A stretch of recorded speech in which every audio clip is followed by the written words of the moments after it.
The rise of the green tide. We'll see how the greenskins have risen among the competitive rankings and how they counter some of the meta bullies. This week on WAAAGH Day Wednesdays, we'll go over a few performing lists, some orc stats overall, and this week's favorite flavor of list. Hello, everybody. That being said, we'll go over immediately into speaking about some general factuals. So if you know about Meta Monday, which is brought to you by, who's that, Kicker, I believe? He just puts the weekend's win rate on there, so that's where I'm getting this from. But for the Orcs weekend win rate, we're sitting at a 50% for this weekend's win rate. As for this month's win rate, as we're going from the August 1st, 2023, up to today's date, August 23rd, Orcs are sitting at a 59% win rate as a faction among Leviathan GT mission packs. All right, I get that from Goonhammer stats.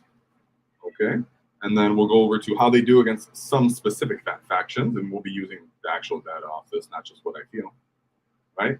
So as for some of the Orc hard matchups, again, we have Custodes sitting at a difficult win rating here for us. We have risen the win rate overall as a whole. Some people are starting to figure them out. Damage 3 weapons, getting to them quickly. If they don't bring Guardians, we have a good chance of winning. If they don't bring big enough units, we have a chance of winning. But if they bring their kind of very archetypal list of big bricks of Guardians, it becomes very hard. Another army that does decent in us right now is Astra Militarum. So the Guard, obviously tanks have decent profiles overall. It's a lot of different orc armor, but really it's about the indirect. The fact that Guard can essentially ignore the indirect debuffs that GWs try to put out. They can use Scout Sentinels. They just, overall, they're bad. Their indirect can fill up like 1,000 points of their list almost, and then they can just annihilate you, right? It doesn't matter what the other person brings if you just table them on turn 1. So orcs also don't like that because we get bad armor saves, and just volume of fire does get to us, just like it gets to you when we use it on you. Another faction that we don't do great into right now is the GSC, but that's obviously everybody right now. They're sitting at 50%. It's really not that bad as a whole. But that's actually a meta army that we do decent into compared to everybody else. GSC usually is like, you guys don't have the amount of punches or bullets to deal with this, but orcs are like, oh yeah, strength 4, strength 5, -1 AP, 40 punches into you. Every GSC unit hates that across the board. So we do all right into them, but still something to watch out for. As for an army that really beats us up right now is Imperial Knights. So our Imperial Knights, just 12% win rate right now. I really am a strong believer that really comes down to what people are using for terrain rules as well. Orcs do in certain list archetypes, such as the Beast Naga archetype, can handle Knights, but that depends on the terrain as well. If they can just see through your terrain buildings, through windows and such with powering, they're just going to annihilate you. They have too many guns, and we don't have good enough durability for that. And then another faction is T-Sons. So T-Sons is another army that's right now being up on us a little bit. You can see with 25% win rate. Just Magnus is hard for us to kill. Mutilet Vortex Beasts have great profiles into our armor. T-Sons have a lot of flamers. Overwatch is good. Their mortal wound potential is good. Offensively, they have just enough small arms fire to deal with what they want to and then survive the kickback sometimes. So Thousand Sons are an army to look out for as well. There are a couple sub-factions of Marines, such as Black Templars and such, but we don't like to focus too much because that fluctuates too easily because of everything. And the last but not least is World Eaters. World Eaters is starting to sneak up in there against us. I'm a believer that World Eaters players are starting to realize that you can't just spam 8-bound and Berserkers and try to win every game. They're incorporating Hellhounds. They're incorporating Cultists.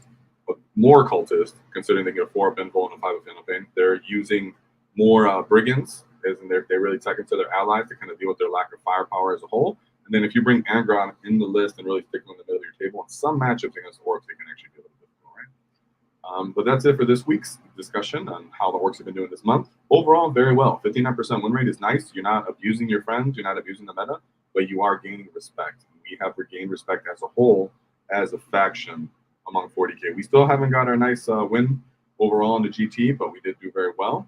That being said, we're going to talk about who did the best this weekend for Orcs. Tarzan. Ooh. Speaking of, he's second place, though. Second place at the Pecking Order Rise of the Kings GT. So he did get in there. win 5 straight games, and just come short of getting first place. Nothing to be mad about. So we can go ahead and pull up his list. He brought back the Supreme Commander of the Orcs, the War Chief, Gaz Gould. So everybody was talking about they don't know if Gaz is going to be viable anymore. I can't put him in the truck. No, he's still pretty much very much viable, considering that Makari will give you that big lethal aura. Gaz himself solves problems with his damage. And then if you do get to charge into someone during the WAAAGH, when you have a Mega Knob in your unit with you still alive, you get him in with Devastating as well. So that's really nice. We keep going down though. Captain Badrock, they keep making their appearance. You know, we know that. Mazrog Strasbag, of course, making his appearance. And here we are with a big 10-man unit of Flash Kids. Pretty much that has been becoming a staple in what we've been seeing in a lot of these meta lists, a lot of these tournament lists that are supposed to be well-rounded. They just tank right into Flash Kids as their primary shooting platform. They put aside about 350 points, 300 points of just straight shooting just for that, and it seems to always be worth it. Then, of course, our honorary Gretchen, gotta hold your backline, very cheap, very useful, nice OC. Something you don't see every day is triple Garrote tanks. So he did not just bring not 1, not 2 units, but 3 units of Garrote tanks. Very, very nice. Garrote tanks give you a great amount of rocket shots. They give you great mobility with their speed. They have a bladed wound, which means separation of wounds, meaning that enemies can't just directly throw 9 damage into one model and then they get one unit and get a direct return. Sometimes they just pop one little Garrote tank. So keep going down, and then we have just a small unit of Mega Knob, just because you don't always want to make it so big. The profile becomes obnoxious if you start adding 5-6-man units when you're walking guys up the field here. So you really just want to be small enough so that a couple Mega Knobs stay alive, so you get them death wounds off when you do charge. He dead tech into multiple, and I say multiple, 6 to be exact, mech guns with the custom mega cannons. I know a lot of people are looking at other weapons, maybe the Bubba Checker for fun, maybe as like, oh, it's viable, Smasher Gun is viable. Yes, whatever you want to play is viable, but when you're talking about what's going to make it on the GT, you need something that's straight up solving a problem that we have. The problem we have is high toughness models. That custom mega cannon really comes into play with the strength 12. In a way that even the Bubba Checker has a decent profile into anti-tank, it's not reliable to get to, and what we need is what's reliable to go against what we have to. Since we don't really get reliable shooting to begin with. Then we have small 3 MSU units of Squighog Boys. I'm not against this at all. Squighog Boy useful units are very nice on their own, easy to maneuver around the battlefield, throw some mortal wounds around, win some skirmishes, put some OC where you need it. Overall, I like it. That's how I initially started the index, using Squighog Boys. So very, very nice. And then, of course, last but certainly not least, is the Storm Boy unit. Got to have a Storm Boy unit. 2 is my favorite number, but 1 is all you really need to consistently get off what you need sometimes, right? For scoring, and maybe you got to come in and just threaten someone so that they can't feel like they can front load into you. All right, let's go straight into his first matchup. So for his first matchup, we're dealing with The Ultramarine. the Blue Biggies. So we're pretty accustomed to what they do. Out of all this, the straight up Space Marines that are Codex compliant Space Marine chapters, you're always going to bring Ultramarines unless you're flavor fan, because they give you the best characters, better named characters, and Repute Gilliman, really enhancing that open moments ability that nobody likes. Now we got the Desolation Squad. You can increase them all you want. GW, people are still going to bring them, right? Yeah. Eradicators, we got the 2 units. 2 units. If you've been seeing Ultramarines as a whole, you're going to see this very common archetype of a list, honestly. Not that I'm talking down on Blue Biggies, it's just what we're seeing constantly over and over. We see the Gladiators, we see Inceptors, we see Infiltrators, we see just good the Desolators. So, of course, that's what we're seeing here. We're just trying to give you a codex. One thing I like to see, the Redemptor Dreadnought. I'm a fan of seeing that on the side of the battlefield. It retains -1 damage, so that could be a problem, but not if you have a ton of rockets all over your list and gas, right? Well, he's also got the Thunder Strike for the +1 to wound. Help that out. And then the Thunderfire Cannon. Everybody wants to get a little bit of indirect just to bother your opponents. And then, of course, the Honorary Extraction Squads, just for that cheap chaff. But overall, 95 points scored on this guy. So I'm sure he did all right, but Orcs sitting at something like a 75% win rate against Space Marines. So, I mean, we just got their number. They don't have enough guns or punching ability to get us off them once we swarm the board with them. We can move on to the next matchup. which is actually a mirror. Oh, actually, it's the wrong side. I must put something on. Sorry, reading the wrong list. That's guard. So let's go straight into what his list is, and this is a tank spam list. All he did was bring tanks, which was so unexpected. This guy was just going straight for flavor. Why it's unexpected is because if you don't know, one is that guard likes indirect, but then two is that they can actually regen entire units, such as their horses, their scout sentinels, their infantry. So most of the time, people are going for like a horde that's going to stay alive on the board and set up a wall while their indirect hits you. This is completely out of the box.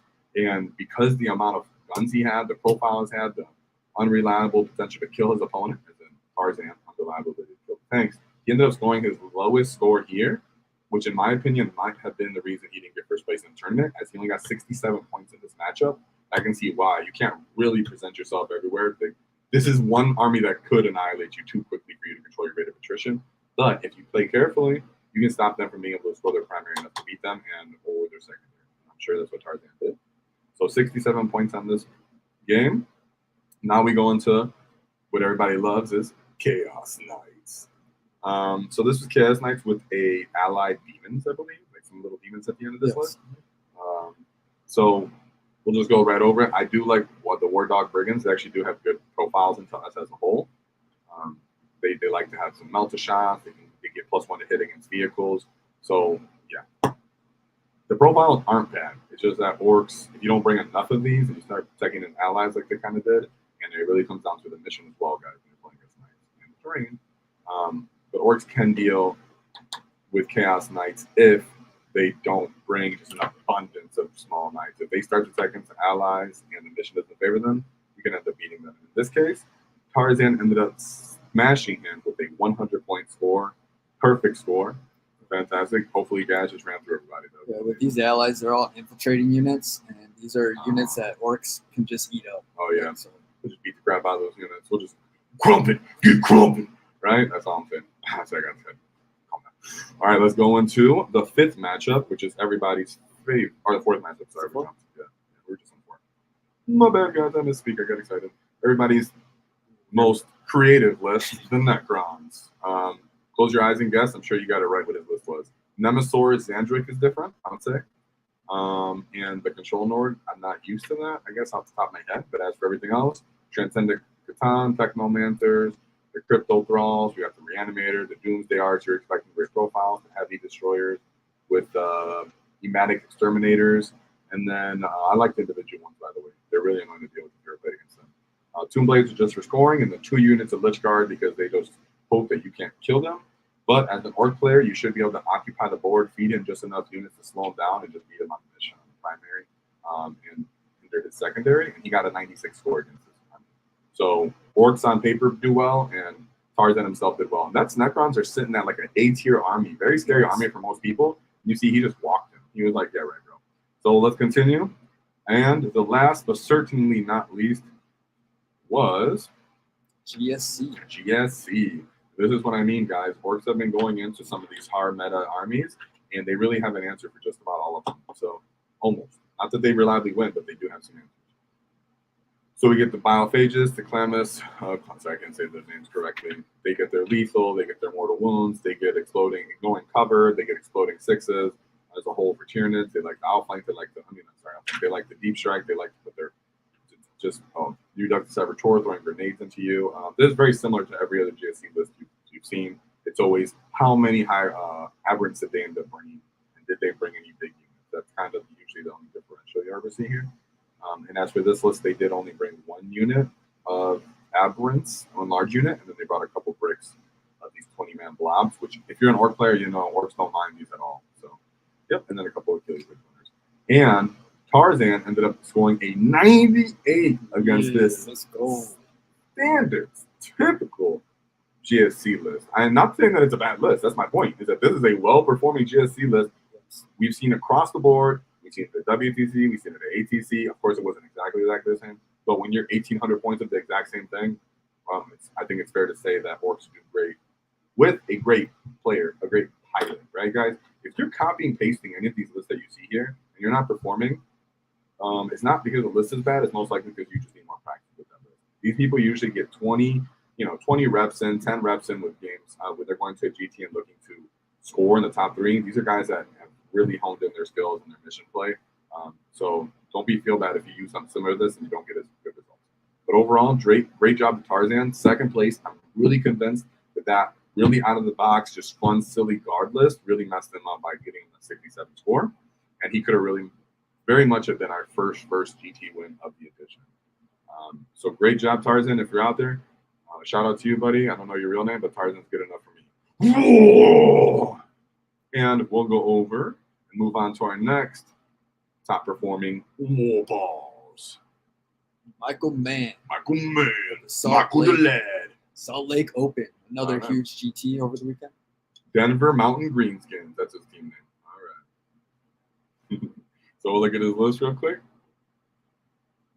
Right off the bat, Ed Whopper, Kill Chopper. I'm the Beast Boss on Squigosaur. Of course, really nice, very nice. And right here is, guys, pay attention. Death Killer Wartrike with Super Cyborg Body. I know some people are saying, hey, the wording doesn't say I can do that. Clearly, he was playing by what he thought was intense. I'm sure he actually asked TO before him, and they approved it. So if you ever want in question, you can use the Death Killer Wartrike in this way. Simply ask your TO. Simply ask whoever you're playing with if they're okay with it. Most people interpret that he is supposed to have that characteristic to get enhancements.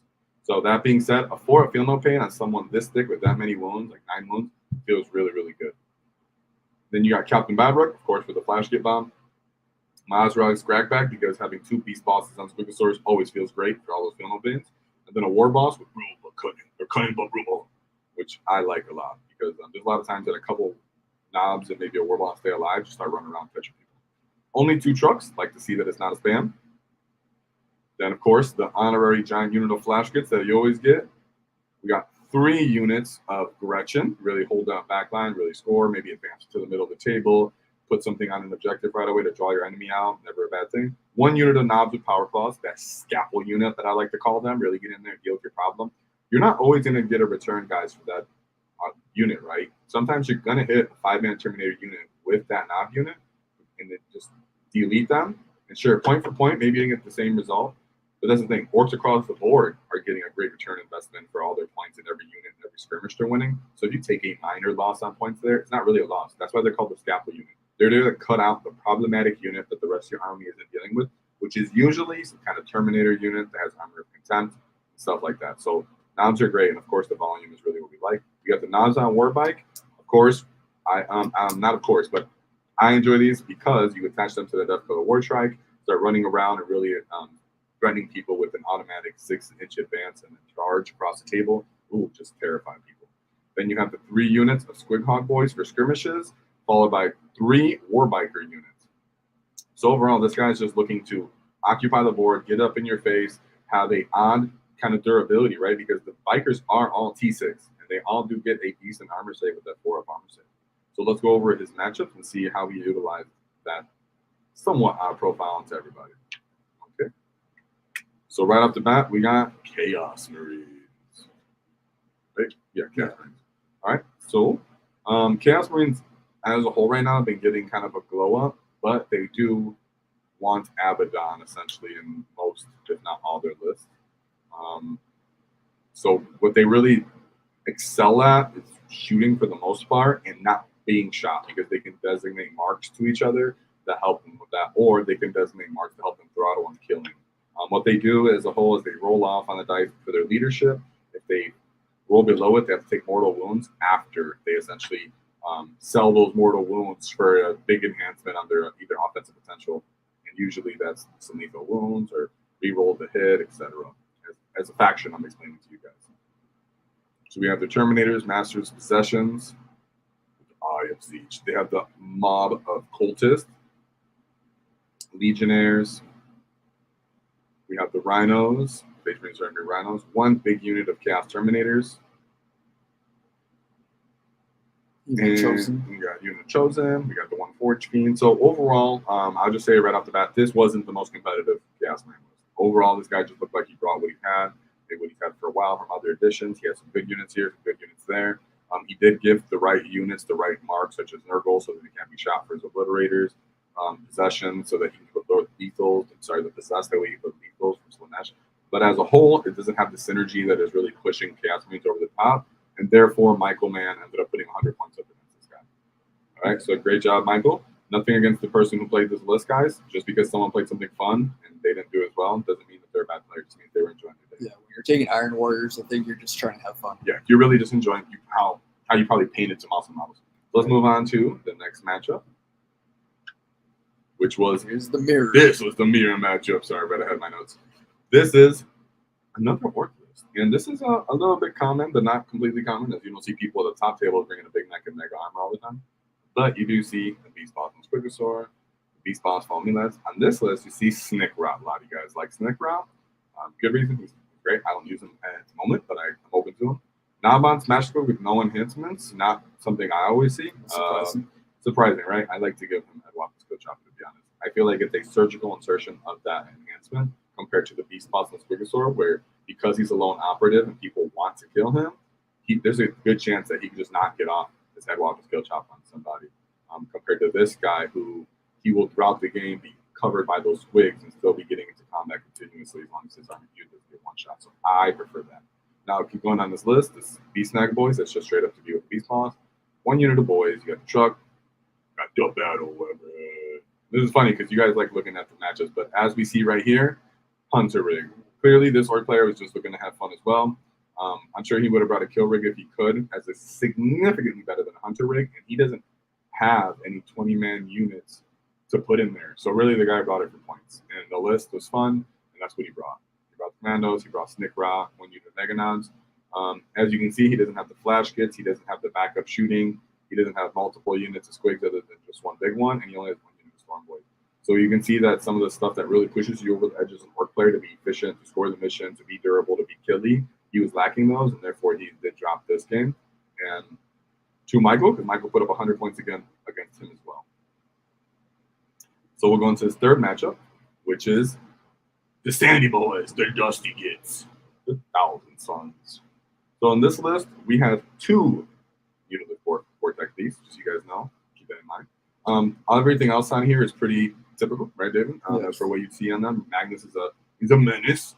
The Rubric Marines, as you can see with these now guys, as we go through this list, keep in mind they're dropping Terminators from their T-Suns list. They're adding War Marines. They're adding Warp Flamers consistently.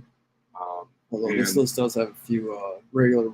Yes, and they have the Soul Reapers, which Soul Reapers are good too. The Yes. smaller units are, and the big units have the Flamers. That way the Overwatch is worth it for them. And then they actually go into two Mutalised Vortex Beasts on this list, right? So instead of those Terminators, they decided I'm going for more Vortex Beasts. I would too. Those are really good models. He's also the most Zangorn line I've seen on the list. Yeah. 3 units. Maybe. I mean, I think For that's utility, decent. and he still has allies. And he's still, I think maybe that might have put him over a little bit too much, but we don't know what the mission was. Overall, though, Michael Mann ended up putting up 80 points against this, so very successful, very good. We know orcs can defeat T-Suns. It really comes down to sometimes the mission. And rolls are rolls, right? We actually have feel no pains. Sometimes we can just paint what they want to do to us. Now we go into Imperial Knights as the fourth matchup, correct? Yes. We got Canis Rex. Canis Rex is just sitting here as a great anti-tank, anti-toughness kind of destroyer here. We got a Knight Crusader. Knights as a whole, guys, been doing good into us, but if you bring the right list, you play the right mission well, like I said earlier in the conversation, you can definitely deal with Imperial Knights. But you have to really consciously been thinking about the game. So this game, I believe this game was actually streamed on War Games Live. And what he did was he outsmarted the Knight player. He was cunning. I don't mean to sound so rude and to condense it like that, but it's really good if you go back and watch it. I don't want to ruin everything for you. But as a whole, what he did is he really was tactful and patient for when he called the WAAAGH. He kept letting the Knight player know, I can do these things, but I keep playing the mission. I have more trash than you. The Knight player was scared to get into range, and the Orc player just stayed in charge of the board, stayed in charge of playing the mission, stayed calm. A lot of Orc players want to just straight up run to the middle of the board, call the WAAAGH, try to tank the enemy's shooting, get stuck in, hope they survive long enough, and win the game. If you go back and watch this game, you'll be pleasantly surprised to see one of the most cunning games of 40K that an Orc's ever done in all of pretty much live streams or battle reports that you will see. Because most of the time, people are just wah, wah, wah, wah. This is what happens when you get a top-level player when he sees an army that we have a 12% win rate against, and he ends up pulling out a very, very close win. So definitely go back and watch that on War Games Live. But to sum it up, he did win, and it was through his cunning. It really was. It was all about cunning. I'm not gonna tell you exactly how the game went, but it was a very, very laborious, intelligent, intellectual chess match. Now we'll go into game 5. This is a Tyranids, right? So Tyranids are an army that actually does overall kind of well in this edition, but orcs can deal with. Tyranids want to bring a lot of biovores and kind of just throw stuff all over the screen, a field for free secondaries. They like to bring big monsters that stay right next to each other and like a big bubble. That way they can consistently get synapse. That way they consistently keep getting free strats from the Swarm Lord or the Tyrant Guard, and getting that Feel No Pain consistently. They can pop Feel No Pain twice in one turn. So you have the Barbed Pyroduel, which is great at shooting, has a decent profile. He has the Bottom Line Leapers for infiltrating and just skirmishing with his fight first. Harrowspecks is just great for their point cost. It's actually a real threatening list. It does have the fighting potential to beat up orcs with this Harrowspecks that he has for 125. And that data sheet, guys, is amazing. Then you got the Maliceptor. So Maliceptor can be a menace in some orc matchups as it gives a bubble and aura of a 6-inch -1 to hit. It has a built-in 4-up invuln. It has great damage 3 profiles. It has mortal wound potential. I believe mortal wound major damage 3. As a whole, Maliceptors are really great. And then the Tyrannal factor is just so thick to try to get through. This list as a whole is just straight monster thickness meat, right? So Michael Mann was really, really smart about this game as well. We probably didn't get to see it, but what he did is, I'm sure he outplayed the mission and dissectedly killed the monsters that he could kill when he could kill them, which would be the Harrowspecks. They're the easiest thing that's going to come towards you and get into that combat range to try to deal with. And the Bottom Line Leapers don't have good profiles into orcs as a whole. Even if they fight you first, they're not like going to just straight up one-shot your unit. So Michael Mann ended up getting the 5th game, a 96-point win. So like I said, you can just outplay the mission, kill the couple monsters you need to, and then the rest of them don't have the volume or the potential to kill the rest of your orc list. Now we get into the toxicology report. The Scrawnys appeared. Now the Scrawnys are dominating the meta as a whole. We're just going to call them the Scrawnys. They don't get a real name anymore. The Scrawny gets are what they are. Go through the list. We're guaranteed to see them at the top Guaranteed to see him. That's what happened. Is he was playing Icarus right here. He got too close to the sun, and the Scrawnies are waiting for him and start laser beaming him down and shooting some star cannons at him or whatever, right? So you get the Incarn is now getting in place as everybody got some kind of more nerfed, which I like the Incarn as a model, which is kind of cool. It's like a different Catan, but whatever. Less fire prisms here. You get always the typical Eldar stuff. I don't think anybody really cares to see this. But Michael, the Warwalkers, this is what you're going to typically see with Eldar. Nothing's really that different, like I said. Just like with GSC, kind of with Necrons, you're going to see the same 1,700 to 1,800 points at the same exact thing when you get to the top tables. So he did end up dropping this game. He did score good, though, with 73 points. So he wasn't just not existing. And if you look at orcs as a whole against Eldar, among just how we do for this index for the Live and GT mission pack, we do have a good win rate against them. If they don't bring that very winning archetype list that's really stringent, they lose to us because our punching, our amount of models, the speed we have to just run up and close the distance on all their other kind of units is remarkable. It really comes down to the Wraith Knight and some of the Fire Prisms and some of the synergies from the Incarn and other units that push us to losing to them at the very, very top tables. So then we'll go into the last matchup, which is then again, Eldar again. Another very similar list. Similar, and there might be a different character here and there because people get a preference on what kind of buff they want. That's okay. You don't see the Incarn, you see your Green instead, right? Like we said, 1,700 the same kind of list. You get Spore Weapons, Warp Spiders again, more Warp Spiders, Wraithguard. Wraithguard did get a nerf. They are manageable for the most part with orcs, but not in this case. Now, this is what was different about this list, is the Beastmasters. So he ended up bringing in some allies, and I've been hearing that when you do bring in a couple of these allied Dark Eldar units, that they do pretty well. I haven't really been able to figure out how that is. I'm going to look into exactly how that is.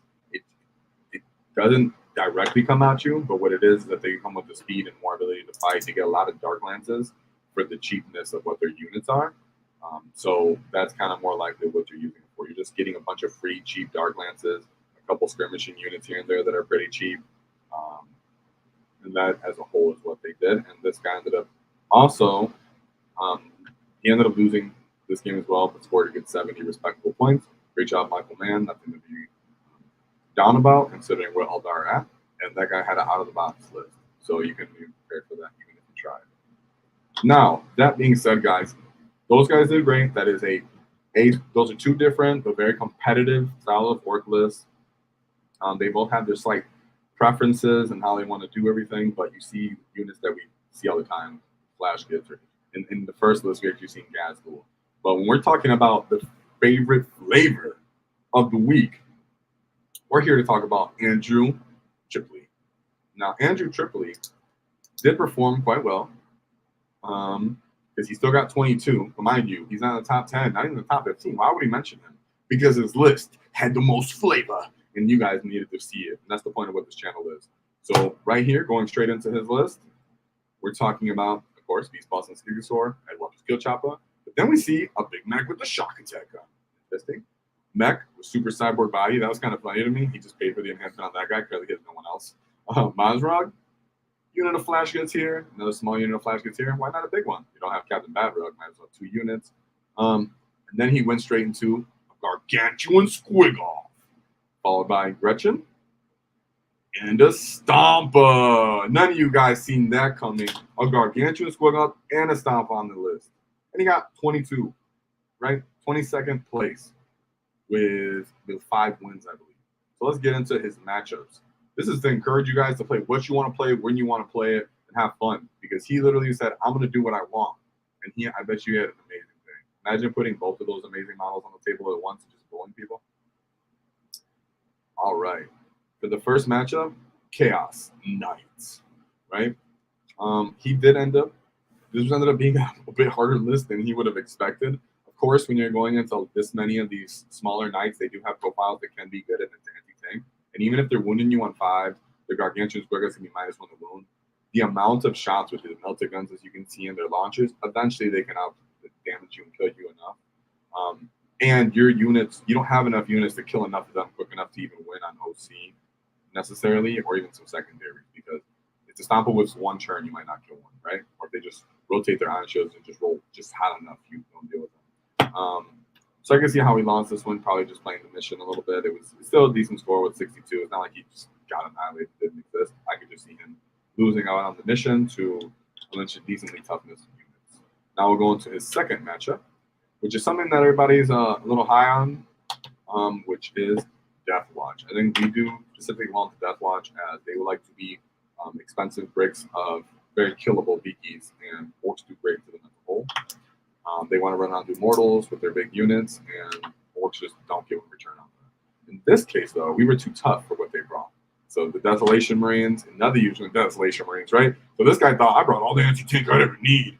And he got stat checked by the Orcs.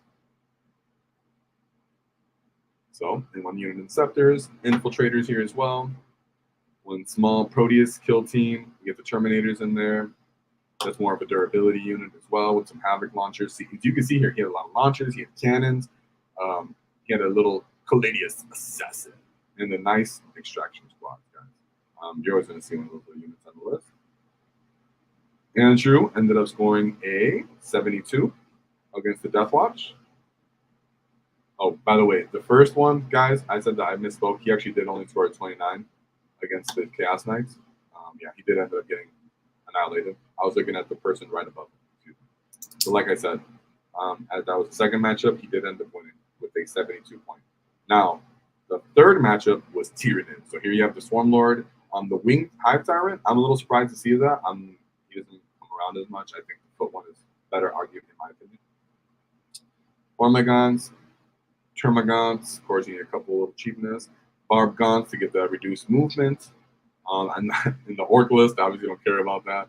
Only 1 Malscepter on this list, and only 1 Harlspex on this list. You got the Flesh Boar on the Tyrannofax. These are great against infantry. That Flesh Boar gets so many auto hits at a great strength and great AP, but in this specific matchup is doing nothing. Now he did bring a couple Zoanthrope units that I'm sure made him feel a little bit more comfortable with his anti-tank, but definitely not enough to deal with the Stompa And the Swig Off, the Stompa has great profiles in Tyranid monsters, has great even small arms fire to deal with these zone throws once they go into the open. And that showed with the score because Andrew ended up putting up a 95-point win against him. So great job on that. Now going into the fourth matchup,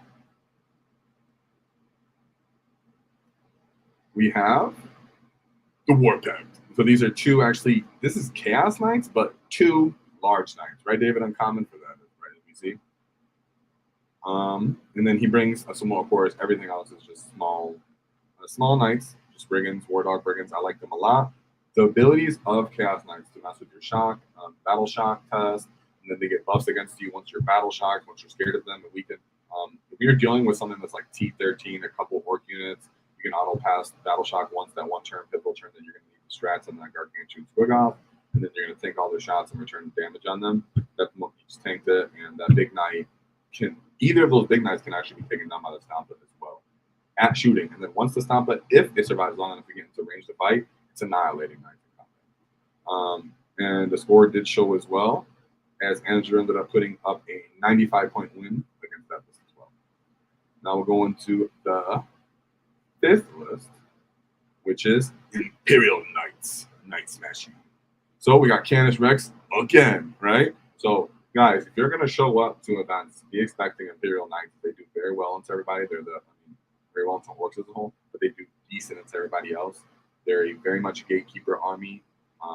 And for the most part, everybody's looking at each other and they're like, well, I have that model too. And boom, boom, boom, we put it together and that's what they're going to use. So if you see what's gone here, that's a very good likely chance you'll run into something very similar across the board in your local meta. As we know, Canis Rex has great, both of those main knights that he brought have great profiles into Stompas, right? Gargantuan Squig Off could possibly potentially be taken out even if you do make it -1 to 1. And just so many Arbingers and Arbinger Wargraves, Elvrins. You're still occupying the battlefield with these small units, and we don't have enough units to take them all out and deal with the main knight and score the mission with that kind of list that he had. So he was having a hard time as he didn't score as well, but considering the profiles and the durability, he was still able to overcome that army and win with the 81-point victory, right?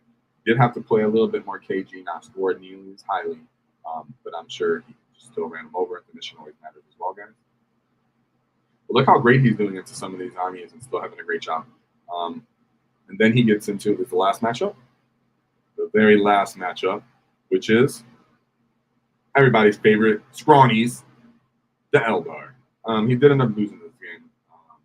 Again, he Icarus, where he was doing too well. He was doing too well, winning so many games in a row, right? He did lose the first game, went a little bit submarines a little, and then getting 72, 95, 95, 81, and boom, got right up under the Eldar and caught the line of sight of these guys and kind of paid for it. He did bring the Incarn again. The Incarn can teleport around the battlefield, guys. If you kill something, the Incarn can appear there in that battlefield. So the Eldar player can essentially teleport wherever there's bosses and really sway the battlefield by being able to do that. That's why I personally think the Incarn being on the list is a bit stronger than when it's not on the list. Of course, the Warp Spiders, like you said, I mean, this guy had 3, other guy had 2. You know, 1 Wraith Knight, the guy had 2.